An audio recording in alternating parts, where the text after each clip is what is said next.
Greetings, friends. Kambria Evans here with the Zero Disturbance podcast.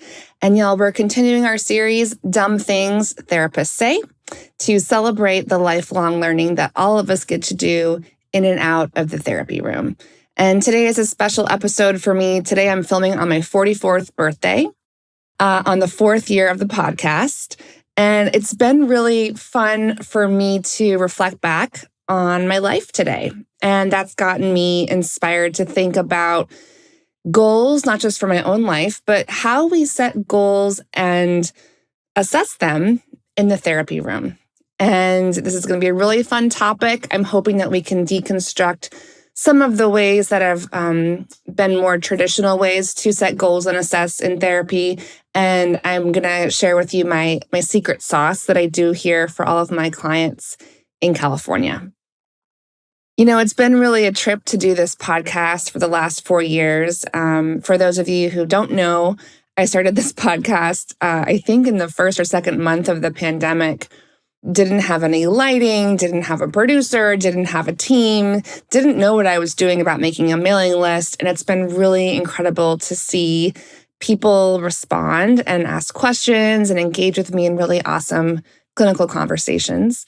And to appreciate some of the direct messages that I've been sharing with folks about how I practice in my office in California and deconstructing some of the messaging that has gotten in the way of helping my clients get better. Never in a million years would I have dreamed that we would have thousands and thousands of people on the mailing list, that I would have a YouTube channel. Like, all of this is just not what I had planned. And so it's given me a lot of flexibility in terms of how I set goals for my life and also how I measure those goals. And that translates into the therapeutic space, doesn't it? Right?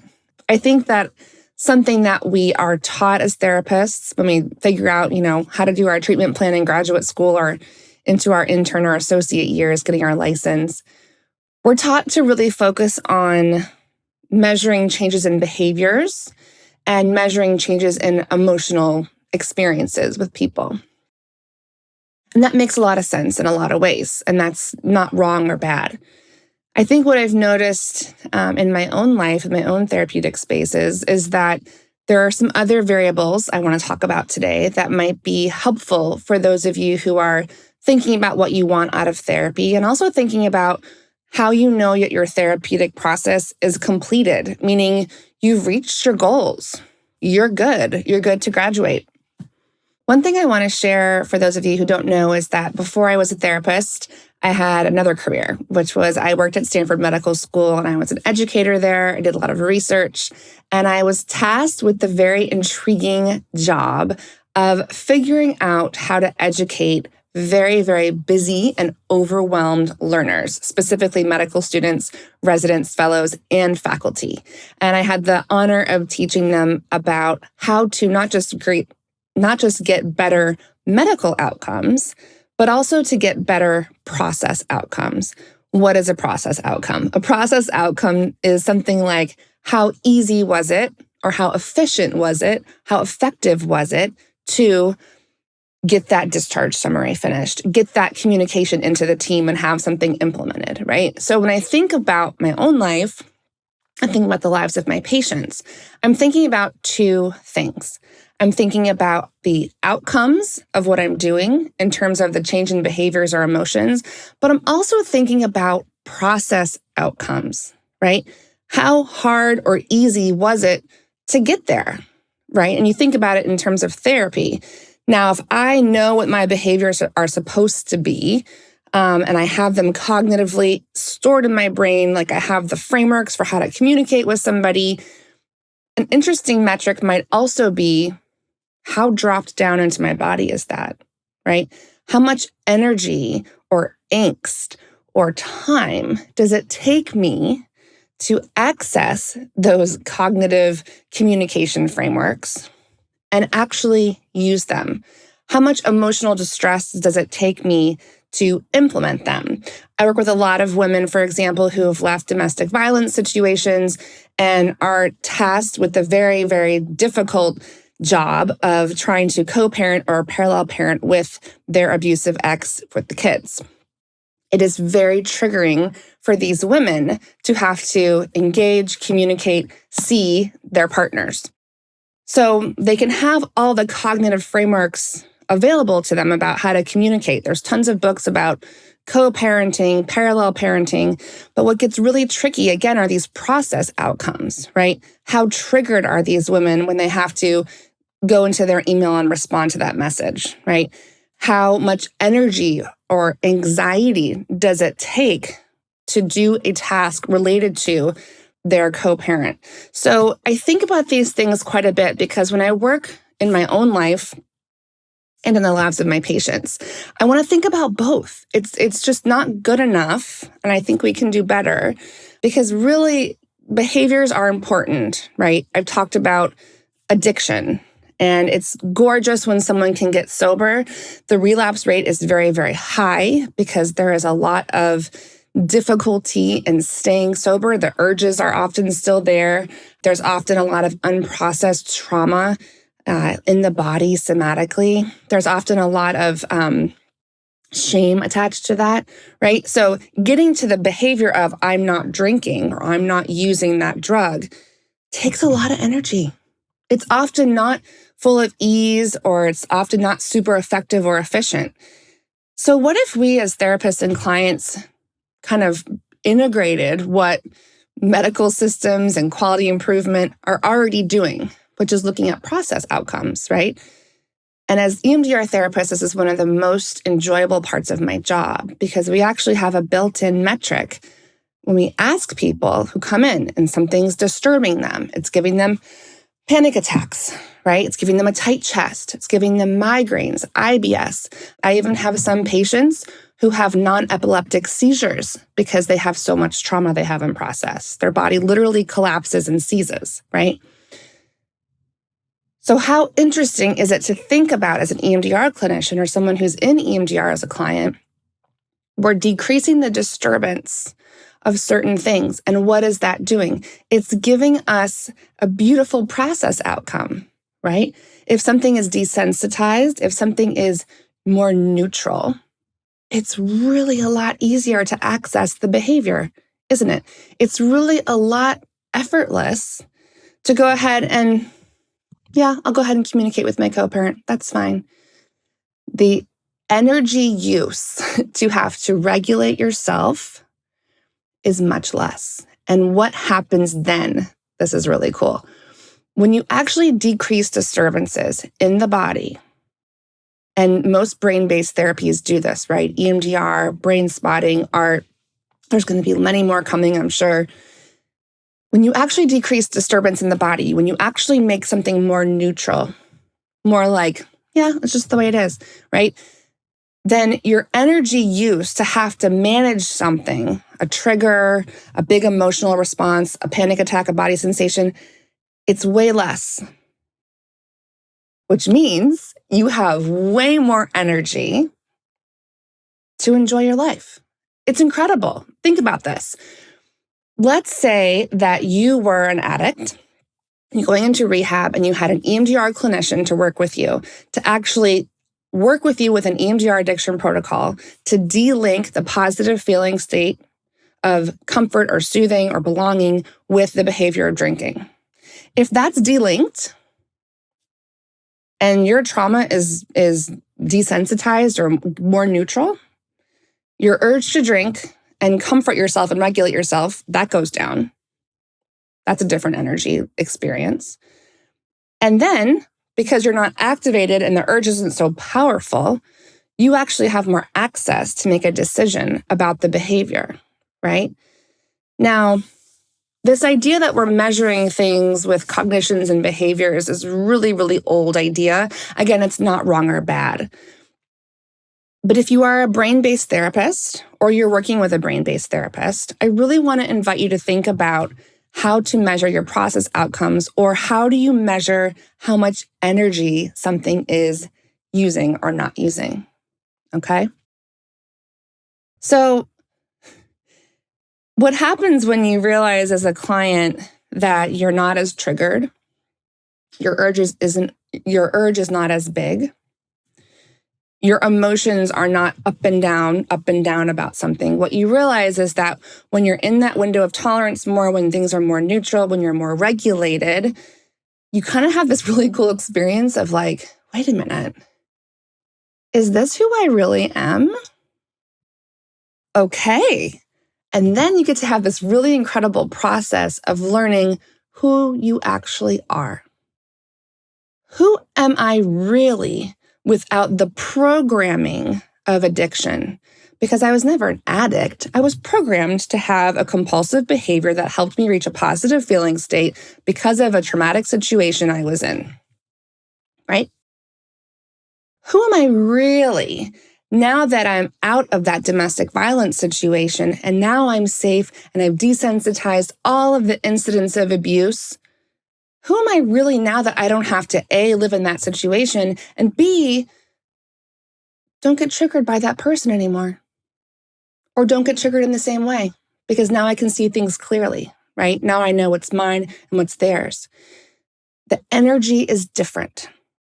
And the experience of realizing, wait a minute, I get to actually figure out who I actually am, because now my body feels safe. I have a sense of agency and power. My body believes I'm good enough. My body believes I have choices. It's an amazing thing to watch as a therapist. It's an incredible thing to experience as a client. Highly recommend this, you guys, if you haven't done brain-based therapy. And the process of understanding who you really are is exciting and it's disorienting. I have a lot of clients say to me, I don't know what I want to do, like with my time. Now that I've decreased this compulsion, now that my body believes I'm safe, there's just this space. There's this unknown me. What am I going to choose from this place? And I think that's why it's so important that our therapeutic goals are flexible, right? Just like, 6 years ago, I'm thinking I'm going to leave Stanford as a director of education. I'm going to come and start a private practice for trauma clients. I'm going to do EMDR.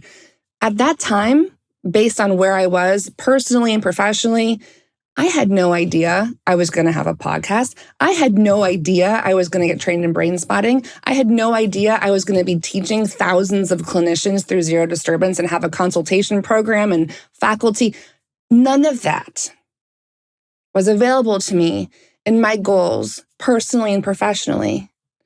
And because I believe in doing EMDR and doing accelerated learning, I'm kind of addicted to learning, you guys.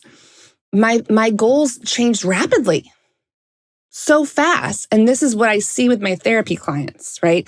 Their bodies change rapidly, their thoughts change rapidly, their disturbances change, their energy is more available. We're expanding positive resources. So they're feeling like they can do anything. There is a limitlessness that comes.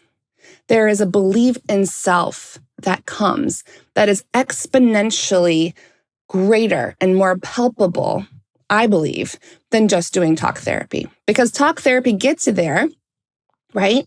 Hopefully it takes the body with you so it's dropped down so your body believes it's true. But it gets you there 5 miles an hour, right?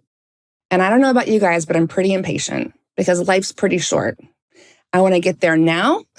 I want to experience what that is. And then I want to keep living and keep learning and keep making goals that are interesting to me. And my clients want that too. And so what a beautiful process that I get to help them understand this is who you really are, right? Now, how do you want to design your life? Let's be flexible with your therapeutic goals because we're going to hit them pretty fast. And what's interesting about this question of like, how do we know therapy is completed? How do you know you're ready to graduate and that you have what you need? What oftentimes happens in my practice, because I am EMDR and brain spotting therapist, people come in with their trauma targets, right? Here's my triggers. Here's my urges. We need to decrease those. Here's my emotional experiences. Here's my somatic body sensations. I get a lot of migraines, a lot of TMJ, a lot of IBS, a lot of nightmares, a lot of panic attacks, some seizures.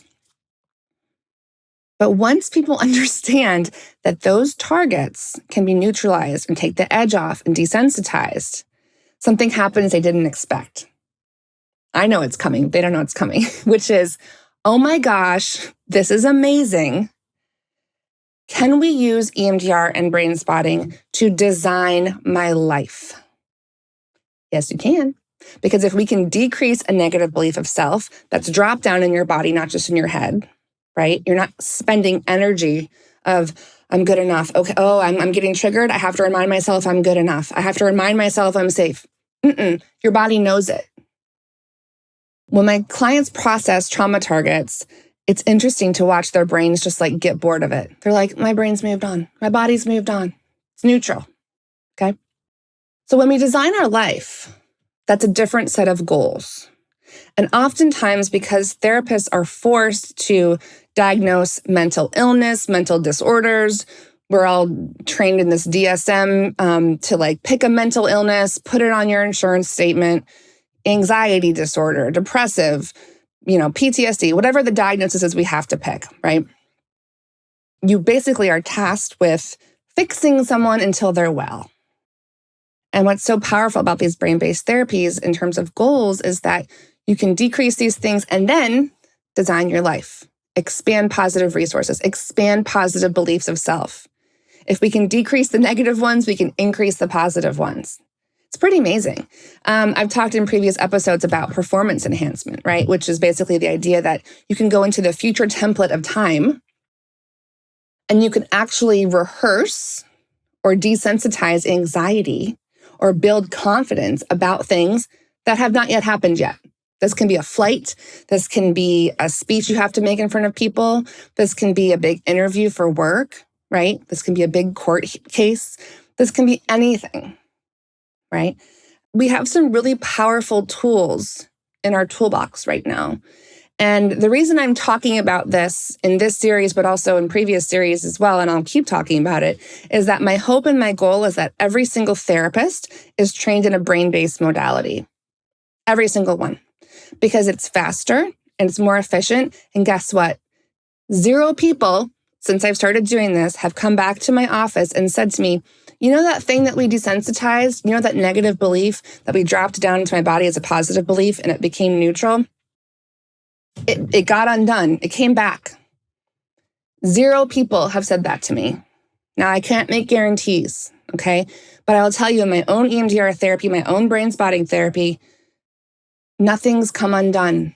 It has sustained. Not only has it sustained in a way that talk therapy and addiction therapies cannot, because we have this huge relapse rate. We have this huge energy use of like self-talk. I have to talk myself through something, right? Talk myself through my panic attack. Talk myself through my anxiety. Energy wasted, right? Never, never, ever in my own EMDR therapy has something not sustained, but then you build on top of the new wiring, you build on top of the new learning, right? So maybe 3 years ago, I thought, I don't have choices. I'm not safe, right? Or I'm not powerful. And guess what? That version of me doesn't exist anymore. It does not exist. It has been rewired. Because in EMDR, we believe in the adaptive information processing model, which means that despite all of the BS programming you get from crappy caregivers as a kid, from abusive partners and relationships, from mean teachers, whoever gave you the BS messaging and held up that mirror and told you negative things. We know with the adaptive information processing model in EMDR that your nervous system wants to go towards adaptive material. It always wants to. It always wants to go from a negative belief to a positive belief.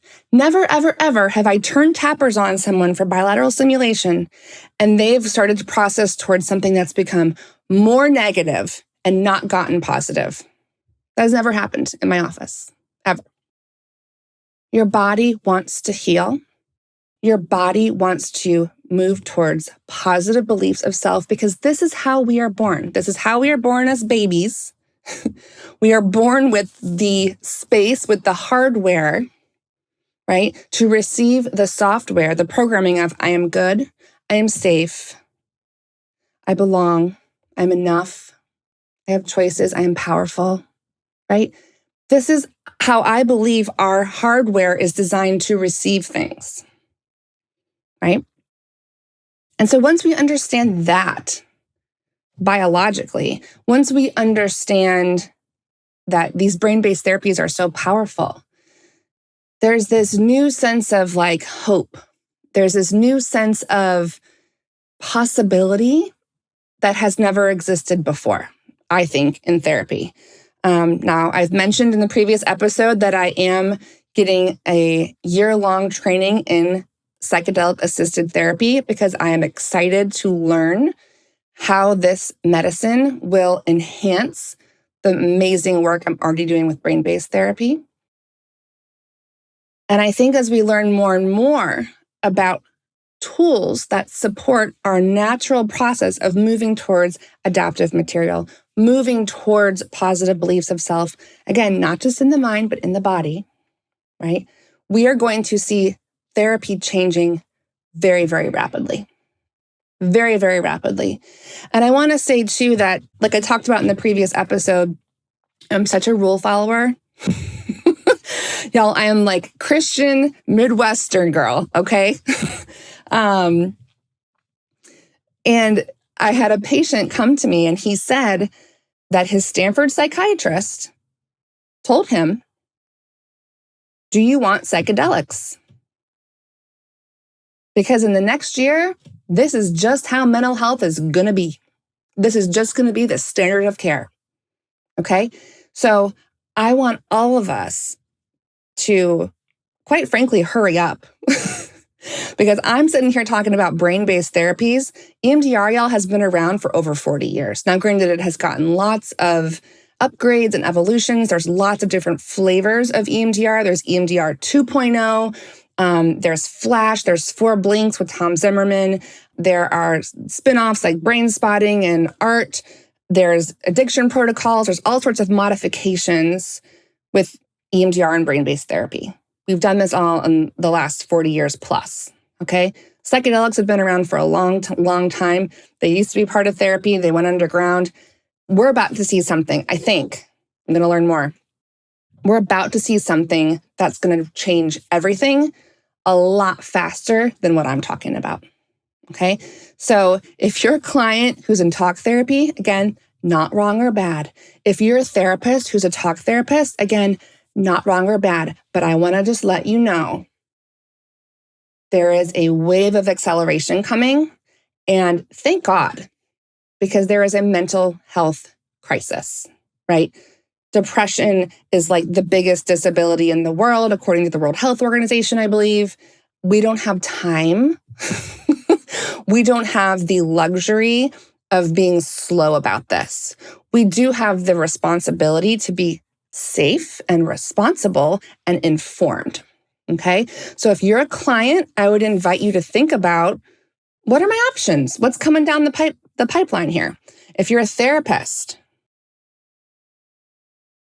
I want to tell you, it is your responsibility to get educated about brain-based therapies, psychedelics, and whatever else options are going to be out there, because you have to help your clients make informed decisions about their care. Okay? This is what I'm doing. I'm going to be talking about it a lot. Again, huge rule follower, very resistant to having to change quickly. And I have a part of me that loves to change quickly if it's safe and I get to learn about it in a responsible way. So as we think about new modalities coming, as we think about process goals, as we think about measuring not just behaviors and thoughts, which we have been doing for 100 years in therapy, but actually measuring energy is something easy to access, is something effective and efficient, like it can be with brain-based therapy, right? We get to be more nuanced about how we treat people, how we set goals for them, how we're flexible with our goals, how we measure those goals. Okay? So, can y'all tell I'm so excited about this? This is like all I think about. It's so exciting. It's such an exciting time to be in therapy, to be a therapist. It's just we have such a important and magnificent responsibility to learn these things. And I'm so grateful to be able to do them with all of you. And I really love being able to do them with the cohort of clinicians we have every year in Zero Disturbance in the consultation program. So more to come around all of that. I appreciate you listening and being so open-minded with me, even when something feels different or scary. It's really hard sometimes for our brains to have an idea of how something should be and then have it be different. There's a lot of energy required to think about, how do I shift from here to here? And the more EMDR I do, the more brain spotting I do, the more decisions I make, I notice that my energy to shift, it takes less energy to do it. So I hope this has inspired all of you to get curious with me, because curiosity is one of our most important urges and feelings to follow. Okay? So with all of that being said, thank you for spending my birthday with me. I look forward to many more birthdays and milestones with all of you. And I look forward to being together on the podcast next week. And until then, please be well.